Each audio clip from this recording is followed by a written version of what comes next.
En 2006, le Premier ministre indien a déclaré que l'insurrection naxalite était le plus gros défi que l'Inde n'avait jamais traversé. Nous allons explorer ensemble comment le marxisme-léninisme-maoïsme continue d'avoir une place dominante dans la politique indienne. Nous allons voir comment l'insurrection naxalite a réussi à atteindre de tels sommets en essayant d'apprendre de leur mouvement. Dans un premier temps, nous verrons l'histoire politique récente de l'Inde en nous concentrant sur le point de vue des communistes. Puis, nous ferons une analyse de l'insurrection naxalite.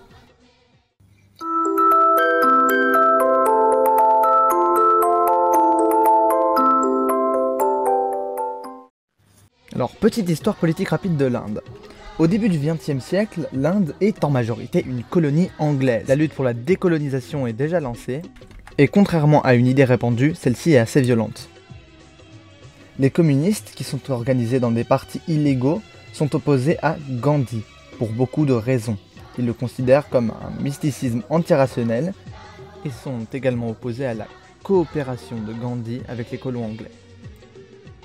En 1940, le Parti communiste indien lance, dans un contexte où le Royaume-Uni est affaibli, la stratégie du sentier prolétariat et décide d'appeler à une grève générale. L'arrêt du paiement des taxes, des loyers et la préparation d'insurrections armées, qui marque une division avec les modérés.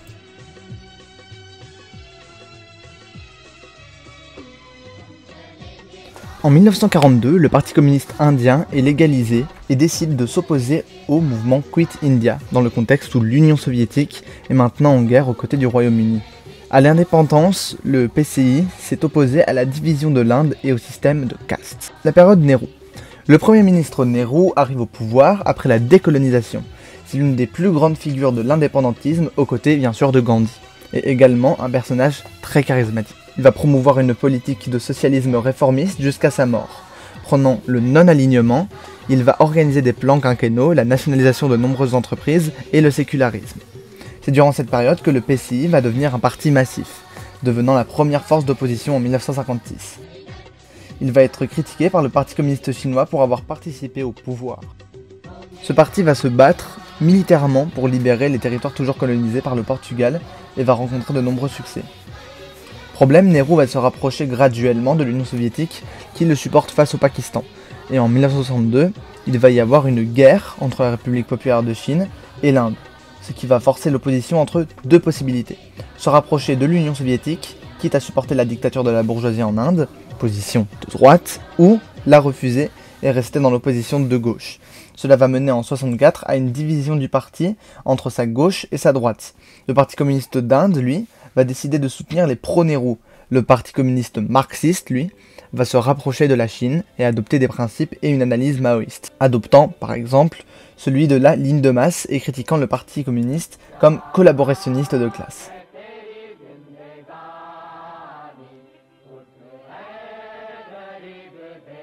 Mais le Parti communiste marxiste va prendre cher du fait qu'il est considéré comme pro-chinois par le gouvernement, menant à une répression contre lui.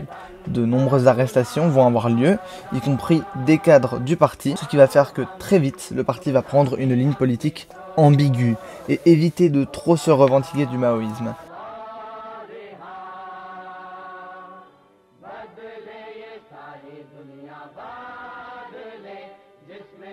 La période Indira Gandhi.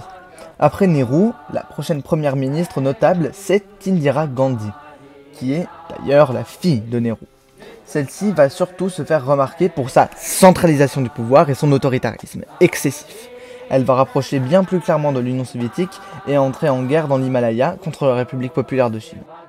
On considère généralement l'insurrection comme une insurrection à 3 phases. La première phase, formative, va commencer en 1967 et sera une grande partie de formation des idées et de l'organisation sur le terrain du mouvement.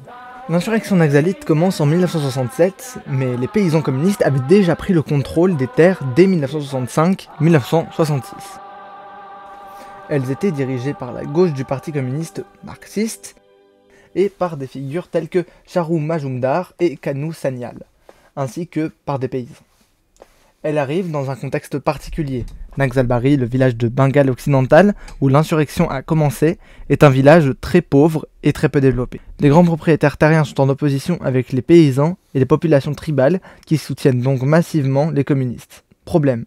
Le 2 mars 1967, le Parti communiste marxiste avait fait entrer des ministres au gouvernement local et était entré en coalition avec le pouvoir. Cela va donc diviser le Parti communiste marxiste entre une position qui souhaiterait réprimer le mouvement insurrectionnel puisqu'il est au pouvoir, et une position à la gauche du parti qui souhaite le soutenir. Ce second mouvement est plus proche du Parti communiste chinois.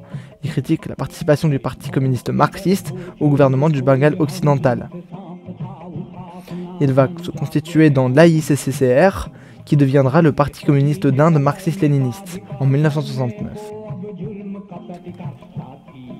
Durant mars 1967, les paysans Naxalbari, aidés par les communistes, expropriant les terres des grands propriétaires terriens, s'organisent en comité de paysans. Des tribunaux populaires sont établis et les opposants sont tués ou exilés. Évidemment, ils commencent à subir de la répression de la part de la police et des propriétaires terriens locaux. Ils vont se défendre et tuer un policier avec des flèches.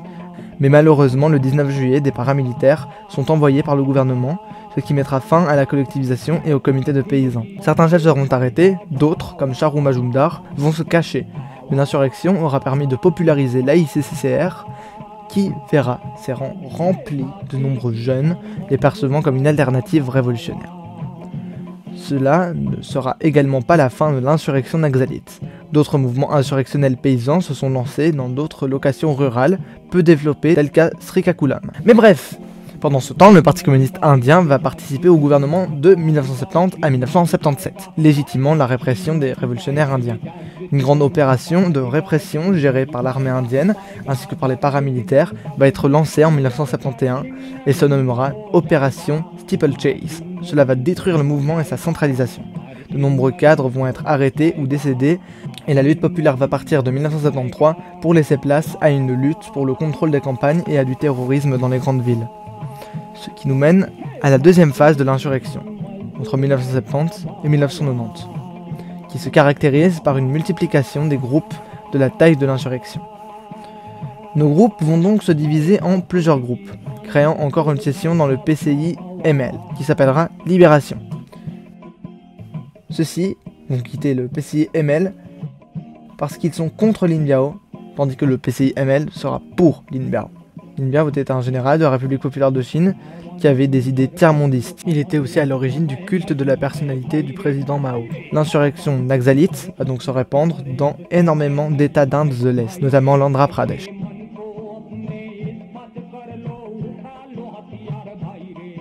En 1975, Indira Gandhi va déclarer l'état d'urgence, ce qui lui donne le pouvoir de diriger par des décrets, qui limitent les libertés et de très nombreux opposants politiques sont emprisonnés. C'est une période très sombre de l'histoire indienne et le PCI maoïste n'échappe pas à la répression. Ces politiques seront très impopulaires et mèneront à la fin du gouvernement d'Indira en 1977, qui sera remplacé par le Janata, un parti sans programme ou ligne idéologique claire, qui était surtout un parti anti-Indira Gandhi et anti-état d'urgence. Celui-ci avait promis de libérer 12 000 prisonniers politiques faits durant l'état d'urgence, mais au final, il ne l'a pas fait. Ça, plus la répression, réduit de peu l'insurrection. Mais en 1980, le Janata, qui n'avait pas réussi à avoir de réformes cohérentes dues à avoir trop d'idéologies contradictoires en son sein, perd massivement face à Indira Gandhi, qui revient au pouvoir. En 1980, une énième session arrive qui se nomme Parti communiste d'Inde marxiste-léniniste, guerre populaire, qui se base beaucoup plus sur l'aspect militaire et qui est très centré sur la région d'Andhra Pradesh. Troisième phase, le déclin du mouvement.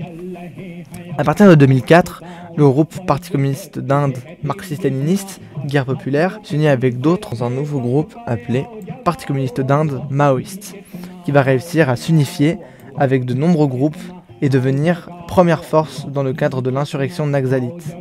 Ceux-ci vont participer à des embuscades contre le gouvernement et les forces armées, ce qui lance l'opération Green Hunt en 2009, une offensive générale contre les naxalites qui est toujours en cours.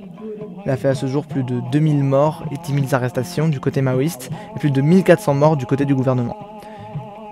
Une résurgence des naxalites a tout de même été remarquée en 2022. Il semblerait que récemment les naxalites arrivent à avoir de plus en plus de territoires sur leur contrôle. Petit résumé, petite conclusion. Les naxalites sont des communistes alliés avec des paysans et des tribus dans leur opposition envers l'État et les grands propriétaires terriens. Leur objectif final est simple, reprendre le pouvoir à travers une nouvelle démocratie révolutionnaire qui serait établie à travers la guerre populaire prolongée, ce qui est plus ou moins proche de ce que disait Mao. La méthode utilisée est la confrontation militaire avec l'État. Ils subissent énormément de répression depuis 1967 et continuent jusqu'à nos jours des affrontements qui arrivent fréquemment entre maoïstes et forces gouvernementales. Le mouvement naxalite est donc né de l'insurrection de paysans, elle est née de l'opposition de classe entre grands propriétaires terriens et paysans. L'insurrection a vécu grâce à l'alliance entre ces paysans et les communistes révolutionnaires. L'insurrection a surtout eu lieu dans les zones où vivait le prolétariat le plus précarisé et où les oppositions de classe étaient les plus frappantes. Celles-ci en arrivaient à la violence, les propriétaires terriens allaient tabasser des paysans par exemple, les paysans et les tribus ont donc assez facilement répondu par la violence. Les régions affectées par le corridor rouge sont les plus pauvres et les moins développées d'Inde. L'indépendance de l'Inde n'a pas mis fin à la pensée coloniale, et les tribus ont très mal vécu le passage du féodalisme dans lequel elles vivaient au capitalisme, leur faisant perdre leurs droits sur leurs terres. Une autre analyse est que les zones touchées par l'insurrection étaient des zones très pauvres et peu intégrées au centre de l'État indien, où celui-ci avait donc de grandes difficultés à s'imposer, facilitant son remplacement par les naxalites. Ceux-ci ont été capables, même dans une situation complexe, de garantir la sécurité des villages contrôlés et un développement économique très local par leurs initiatives. C'est en grande partie car les naxalites font une analyse socio-économique détaillée avant d'attaquer une zone, leur permettant de connaître celle-ci, où les extractions de ressources primaires telles que le charbon est pratiquée, et une fois sur place, ils peuvent appliquer un impôt révolutionnaire et taxer ces entreprises afin de pouvoir construire des écoles, des infrastructures ou simplement financer leur lutte. Les violences contre les femmes sont extrêmes, à la fois dans la société indienne et dans les groupes naxalites, mais ils ont été capables de transformer cela en force, en encourageant les femmes à créer leur propre organisation et à lutter contre ces violences. Si les mesures sont bien prises, cela pourrait mener à de nombreux volontaires, en plus pour la lutte socialiste. Alors, dans une analyse très politique, la première chose que l'on peut noter, c'est que dans ce mouvement, les communistes qui décident de participer au gouvernement bourgeois se retrouvent coincés entre le support à ces gouvernements bourgeois, le jeu des élections, et l'autre position, celle du soutien au prolétariat révolté. Voie qui mène à la légalisation et à la répression. On voit bien que ceux qui ont choisi de jouer le jeu des bourgeois n'ont servi à rien dans cette histoire, ont même servi à légitimer la répression. Ce qui a permis d'aider la cause ouvrière, ce sont les communistes qui n'ont pas hésité à subir la répression, le combat contre les paramilitaires et la torture, afin de pouvoir participer à l'insurrection des paysans opprimés, et c'est grâce à eux que le maoïsme continue à vivre en Inde. Le mouvement prend beaucoup de bases théoriques de Mao Tse-tung, qui prolongeait un rôle révolutionnaire avancé des paysans. Ils suivent également les idées de guerre populaire prolongée et de nouvelle démocratie. On a pu voir que certaines de ces idées, notamment le soutien aux paysans, a permis un certain succès dans la lutte pour établir le pouvoir politique des travailleurs en Inde, mais il faut noter que l'État indien et son armée ont réussi à avoir de nombreuses avancées dans la répression contre les techniques de guerre populaire prolongée, notamment grâce à l'utilisation de drones et de guerre psychologique avec des moyens militaires massifs.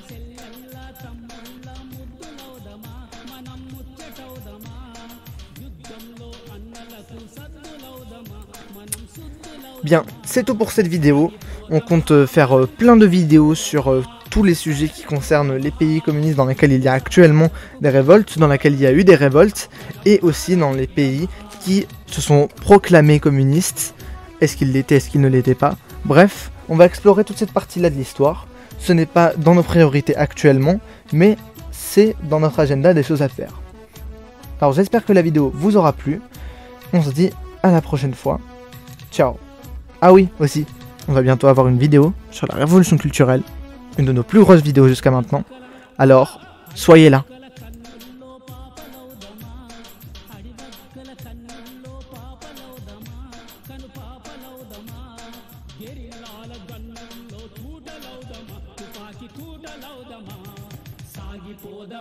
మనం